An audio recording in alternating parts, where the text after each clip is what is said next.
Now for the morning rush, breaking news out of Florida this morning. We now know the identities of the two victims killed at a video game tournament in Jacksonville. They are Eli Clayton and Taylor Robertson. Both were reportedly gamers at the tournament. The three survivors all had gunshot wounds and are listed as stable this morning. The one underwent surgery yesterday and another could have surgery today. As for the alleged shooter, police identified him as David Katz of Baltimore, who was attending the event. They say the attack ended when the 24-year-old used the gun on himself. No word on a possible motive this morning. Of course, KRQE News 13 will continue to follow the very latest on this story on air, online, and on our KRQE News app. Federal investigators are now considering charges against a man who threatened to kill himself at the Sunport yesterday. Police say a man was escorted off a Southwest Airlines flight out of the secure area, but managed to get another ticket and got through security again. A Sunport employee says the man stabbed himself in the neck. Police say he jumped onto an observation deck. After that, they were later able to talk him down. He was taken to the hospital for evaluation. Kristen? Mostly sunny and dry in the majority of the areas, but we're just watching for that isolated storm rolling off the mountains. These storms will move west to east. Only about one or two storms out there. The majority of us will actually stay dry both today and again tomorrow. Crystal? As the nation continues to remember the late Senator John McCain, we're learning new details about this week's worth of services. The Arizona Republican died Saturday at the age of 81. His body will lie in state in Phoenix on Wednesday, then at the U.S. Capitol on Friday. McCain's funeral set to be held the next day at the National Cathedral. He'll then be buried at the U.S. Naval Academy on Sunday. Reaction continues to pour in from New Mexico's leaders honoring McCain. Governor Susana Martinez called McCain a true American hero. Meanwhile, Senator Martin Heinrich is saying, in part, McCain's presence in the Senate inspired courageous leadership and moral conviction. Senator Tom Udall is tweeting out, "The nation and world will miss his unwavering dedication to doing what is right, no matter the cost."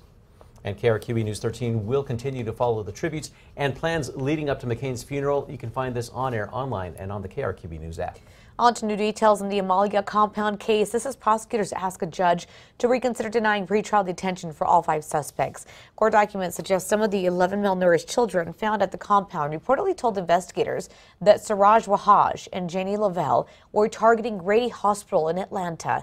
They say the pair saw Georgia Hospital as a, quote, corrupt, and they wanted to attack, quote, non-believers there. Well, happening now, we are waiting to find out if APD will charge the man store employees say broke into a phone store taking thousands of dollars of worth merchandise. The surveillance video from Wednesday morning shows the suspect breaking into the Albuquerque Boost mobile store on Central and San Pedro using a rock. The store manager, Denise Lucero, says that she tracked the suspect down online. She says they turned his name, picture, and date of birth over to police, but have no updates on how APD's investigation is going. This morning, we're waiting to find out if police were able to make an arrest of an armed suspect near the state fairgrounds. APD says officers shut down numerous streets near Central and Louisiana yesterday, asking residents to stay inside. Police finally began clearing the scene around 6 o'clock last night. We'll let you know if we learn more details about the situation on air, online, and on our KRQE News app. Kristen. Metro Threat Index down to a 0 today. We're talking mostly sunny skies, temperatures back into the upper 80s, and winds less than 15 miles per hour. There is that 10% chance of a storm, but not enough to put it in the threat index for today. David?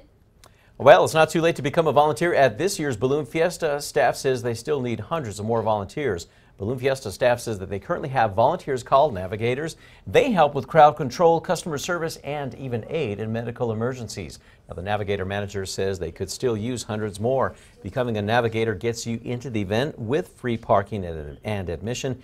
Investigators can also learn how to inflate and pack a balloon. And of course, we have a link for you to apply. You can find that at alwaysonkrqe.com. All right, on to the news. This morning, students at La Mesa Elementary School will use murals created by fellow students as part of their lesson plan.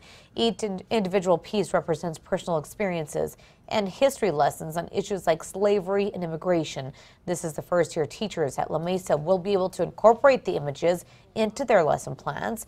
It's not just benefiting elementary students, though. 20 student teachers from UNM's College of Education were involved in the project, giving them a lesson on what it's like to work at a school in a diverse community.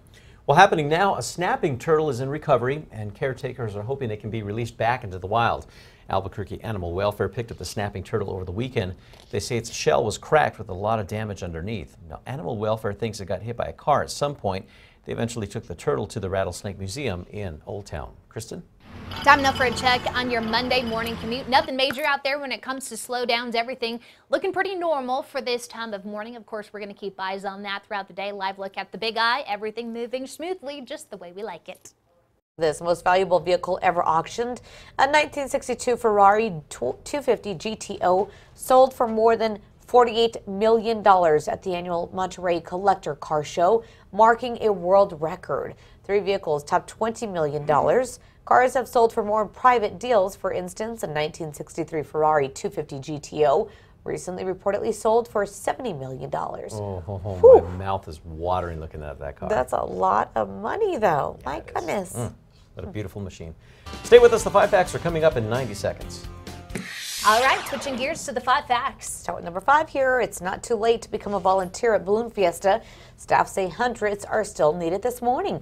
Balloon Fiesta staff says they currently have 1,200 volunteers called navigators. They help with crowd control, customer service, and even aid in medical emergencies.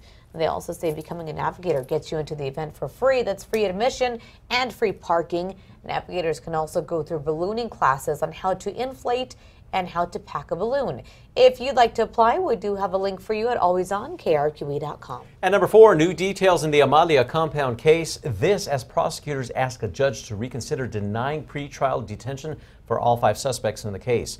Now, court documents suggest 2 of the suspects were planning on an attack on an Atlanta hospital. Some of the 11 malnourished children found at the compound reportedly told investigators that Siraj Wahaj and Janie Leviel were targeting Grady Hospital in Georgia. The pair saw the Georgia hospital as a, quote, corrupt institution and that they wanted to attack, quote, non-believers there.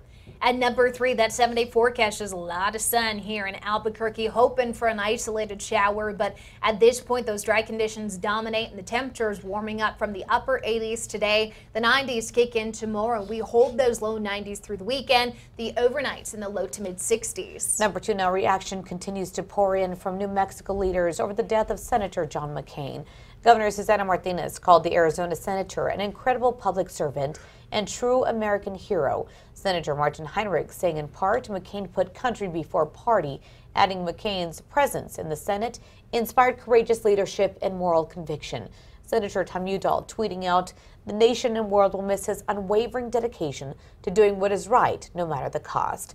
The gubernatorial candidates, Michelle Lujan Grisham and Steve Pearce, also releasing statements, both thanking the patriot for his service to the country through the military and, as you all know, as a statesman. And at number 1, federal investigators may now be considering charges against a man who threatened to kill himself at the Sunport yesterday. Flights were diverted and delayed because of the lockdown. Now, APD says they got a call about a man causing a disturbance on a Southwest Airlines flight that was about to leave the Sunport yesterday morning. Police say the man was escorted out of the secure area, but managed to get another ticket and go back through security once again. Officers say the man later had to be talked down from an observation deck. He was then later taken to the local hospital for evaluation.